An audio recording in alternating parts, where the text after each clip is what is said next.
दोस्तों, हम अपनी डेली लाइफ में कई तरह के प्रोडक्ट का इस्तेमाल करते हैं। फिर वो कोई क्रीम हो, फाउंडेशन हो, शहद हो या फिर हमारे कपड़े हों या हमारे बच्चों के डायपर्स हों। लेकिन क्या कभी आपने सोचा है कि आखिर इतनी बड़ी क्वांटिटी में इन सब चीजों को फैक्ट्री के अंदर किस तरह से तैयार किया जाता होगा?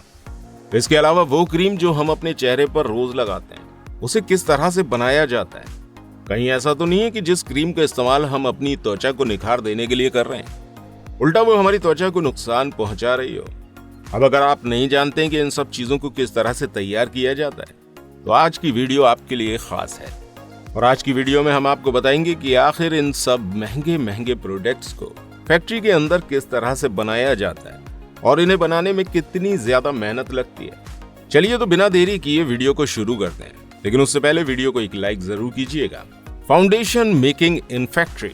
दोस्तों, आज के समय में लड़के हों या लड़कियां, दोनों ही फाउंडेशन का इस्तेमाल अपनी स्किन को एक अलग ग्लो देने के लिए करते हैं। ये तो आप सभी जानते होंगे कि फाउंडेशन का इस्तेमाल मेकअप में किया जाता है, लेकिन क्या कभी आपके मन में ख्याल आया है कि आखिर इसमें ऐसी क्या चीज होती है जो इसे लगाते ही इंसान का चेहरा बदल जाता है? दोस्तों, फाउंडेशन को बनाने के लिए सबसे पहले बड़े से मिक्सचर में पानी डाला जाता है और फिर इस पानी में zinc oxide powder, aloe vera gel, चावल का आटा, कोक पाउडर और क्ले को पाउडर में डाला जाता है। इसके बाद इसे बहुत अच्छी तरह से मिक्स किया जाता है। अब लास्ट में इसके अंदर शीप बटर को डाला जाता है और इसे एक बार फिर से मिलाया जाता है। जिस तरह ये बनकर तैयार हो जाता है, अब बारी आती है इसमें कलर डालने की। अब इसके बाद स्किन के अकॉर्डिंग कम या ज्यादा केमिकल इसमें मिलाया जाता है और फिर इसे बहुत अच्छी तरह से मिक्स कर दिया जाता है। अब इन फाउंडेशनों को मशीन के जरिए फाउंडेशन के पैकेट में भरा जाता है। ये फाउंडेशन मशीन के जरिए बहुत ही फिनिशिंग के साथ भर जाते हैं। इसके बाद इस फाउंडेशन के ऊपर ढक्कन लगाया जाता है। अब फाउंडेशन की हर एक ट्यूब को एक अलग गत्ते के बॉक्स में पैक कर दिया जाता है और लास्ट में इसे सेल करने के लिए मार्केट में भेज दिया जाता है। Honey making in factory. दोस्तों, शहद कितनी खास चीज होती है ये तो हम सभी जानते हैं। यह हर बीमारी में किसी न किसी तरह से फायदा पहुंचाती है। लेकिन वो शहद जो आप मार्केट से खरीदते हैं, क्या आपको पता है कि फैक्ट्री के अंदर इस शहद को कैसे तैयार किया जाता होगा? दोस्तों, शहद को बनाने के लिए सबसे पहले मधुमक्खियों की खेती करी जाती है। इस खेती को करने के लिए सबसे पहले कई सारे लकड़ी के बॉक्स तैयार किए जाते हैं, जिसके अंदर ये मधुमक्खियां आकर रहती हैं। मधुमक्खियां आसपास के फूलों से उनका रस चूसकर इस लकड़ी के बॉक्स के अंदर इकट्ठा करती रहती हैं। इस लकड़ी के बॉक्स के अंदर मधुमक्खियां अपना बहुत बड़ा छत्ता बना लेती हैं और जब ये छत्ता पूरी तरह से बनकर तैयार हो जाता है, तो इन मक्खियों के ऊपर धुआं डालकर इन मक्खियों को यहाँ से भगा दिया जाता है। अब इन छत्तों को यहाँ से फैक्ट्री में ले जाया जाता है और मशीन के अंदर इस छत्ते को डालकर इसका सारा शहद साफ कर दिया जाता है। ये मशीन शहद निकालकर वैक्स को छत्ते से अलग कर देती है। इसके बाद शहद को कांच की बोतल के अंदर भर दिया जाता है और बोतलों के ऊपर ढक्कन और लेबल लगाकर उन्हें मार्केट में सेल करने के लिए भेज दिया जाता है। Shampoo making in factory. दोस्तों, शैम्पू एक ऐसी चीज है जिसका इस्तेमाल हर बूढ़े से लेकर नौजवान बच्चे सभी करते हैं। ज्यादातर शैम्पू का इस्तेमाल अपने बालों को साफ रखने और अपने बालों को अच्छा बनाने के लिए किया जाता है। लेकिन क्या आप जानते हैं कि वो शैम्पू जिसे आप डेली अपने बालों में लगा रहे हैं, उनको फैक्ट्री में किस तरह से बनाया जाता है? क्या कभी आपने सोचा है कि जिस शैम्पू का इस्तेमाल आप अपने बाल अच्छे करने के लिए कर रहे हैं, कहीं वो आपके बालों को उल्टा नुकसान तो नहीं पहुंचा रहा है? तो चलिए जानते हैं कि आखिर इन महंगे महंगे शैम्पूज को फैक्ट्री में किस तरह से बनाया जाता होगा। अब दोस्तों, शैम्पू बनाने के लिए सबसे पहले एक बड़े से मिक्सर में काफी सारा पानी भरा जाता है और फिर पानी में अल्कोहल, साइट्रिक एसिड और शैम्पू को जैसा कलर देना है, उसके लिए वैसा ही पिगमेंट और यूरिया डालकर इसे अच्छे से मिक्स किया जाता है।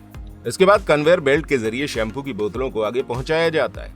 अब यहाँ एक मशीन के जरिए इन बोतलों में शैम्पू भर दिया जाता है। जब ये बोतल भर जाती हैं, तो कन्वेयर बेल्ट के जरिए ही इन बोतलों को आगे भेज दिया जाता है। इसके बाद इसके ऊपर ढक्कन लगाए जाते हैं। अब ये शैम्पू की बोतलें कन्वेयर बेल्ट के जरिए और आगे चली जाती हैं, जहां कंपनियां इन बोतलों के ऊपर अपनी अपनी कंपनी का लेबल लगा देती हैं। इस तरह से शैम्पू की बोतलें बनकर तैयार हो जाती हैं और इन्हें यहां से मार्केट में सेल करने के लिए भेज दिया जाता है।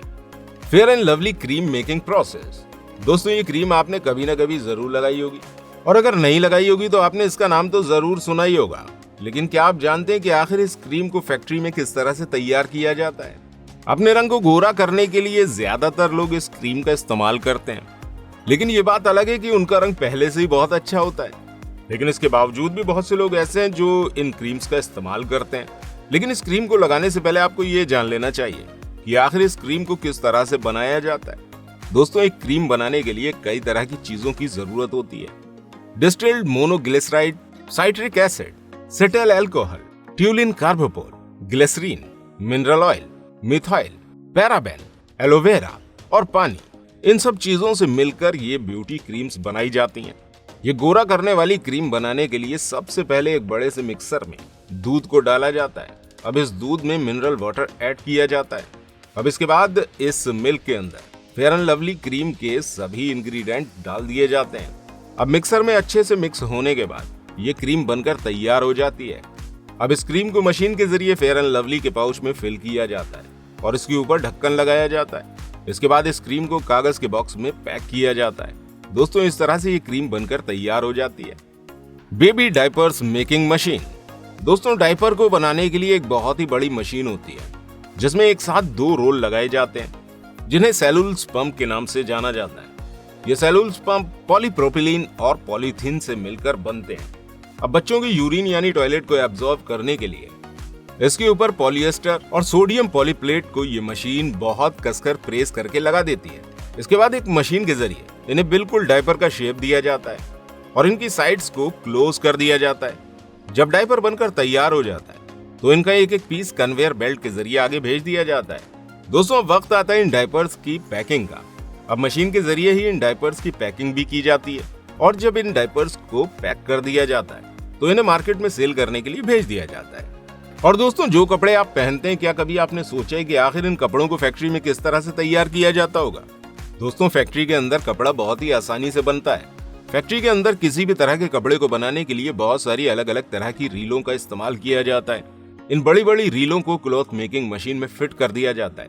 इसके बाद सारा का सारा काम ये मशीन खुद ब खुद कर देती है। ये मशीन इन रीलों के जरिए कपड़ों को आपस में बुनकर सुंदर सुंदर डिजाइन बना देती है। टी शर्ट और शर्ट बनाने के लिए भी इस तरह की मशीनों का इस्तेमाल किया जाता है। बस आपको जिस भी कलर का कपड़ा बनाना है उस रंग की रील आपको इस मशीन में फिट करनी है। इसके अलावा इन मशीनों में आपको जो कपड़ा बनाना है, जैसे कि पैंट, शर्ट, टी शर्ट, तो आपको उसका डिजाइन और प्रिंट भी मशीन पर फिक्स करना होगा। इसके बाद ये मशीन बहुत ही तेजी से आपको बिल्कुल वैसा ही कपड़ा तैयार करके दे देगी। दोस्तों, सिर्फ हमारे पहनने वाले कपड़े ही नहीं बल्कि हमारे घरों में बिछाने वाली चादरें, पर्दे वगैरह हर चीज को इन्हीं मशीनों के जरिए बनाया जाता है। लेकिन पहले के जमाने में ये सारे काम हाथों से किए जाते थे। अगर आप जानना चाहते हैं कि हाथों से कपड़ा किस तरह से बनता था तो हमें कमेंट करके बताइएगा, हम इसके ऊपर भी एक वीडियो बनाएंगे।